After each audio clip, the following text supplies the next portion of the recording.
employers go from here? What are the immediate action steps they should Right. They've got a 10-point plan. It's real simple. The first thing they've got to do is instigate a strict hygiene policy. And that goes beyond just disinfecting all the surfaces.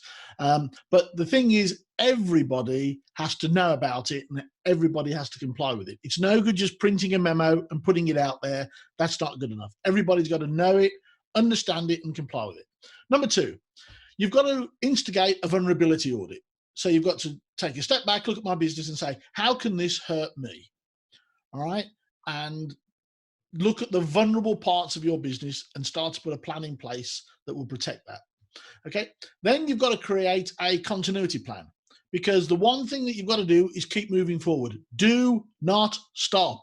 Keep the business going. Whatever you've got to do, whatever form it has to take, we need to be flexible. We've got to be creative. We're going to probably come on to that a little bit later on. But you've got to keep going, and that's going to need a continuity plan, because by definition, everything's changed. The world has changed overnight. Okay? Then you've got to overstock your inventory.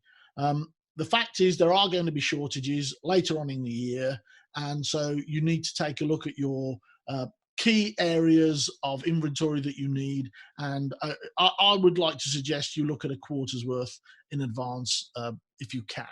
All right, that's not panic buying. I'm not the greatest lover of inventory because, as you've heard me say before, inventory is evil, but there is going to be shortages a little bit later on this year, so we need to get that going. Okay, then you've got to deliver your services diligently. Keep going, just keep going. Then number 7, you've got to encourage your employees to work remotely.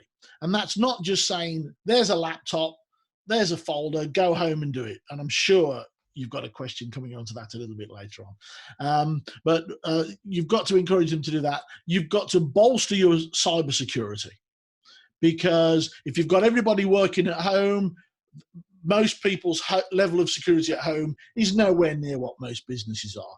And depending on what business you are in, you probably have very, very sensitive information, if not something your competitors will want to look at. So you need to look at bolstering not only yours, but potentially your staff who are working from home. You need to look at their cybersecurity. And then you've got to ensure end-to-end visibility. You've got to make sure you are totally transparent and in constant contact all the while with your clients and your vendors. And last, but by no means least, in the long term, you've got to diversify your sourcing and supply chain, because things are going to change. So those are the 10 steps that they need to take yesterday. Yes. So it sounds like there's obviously a lot. 10 to be specific, 10 steps they need to 10 take. steps. 10 steps. And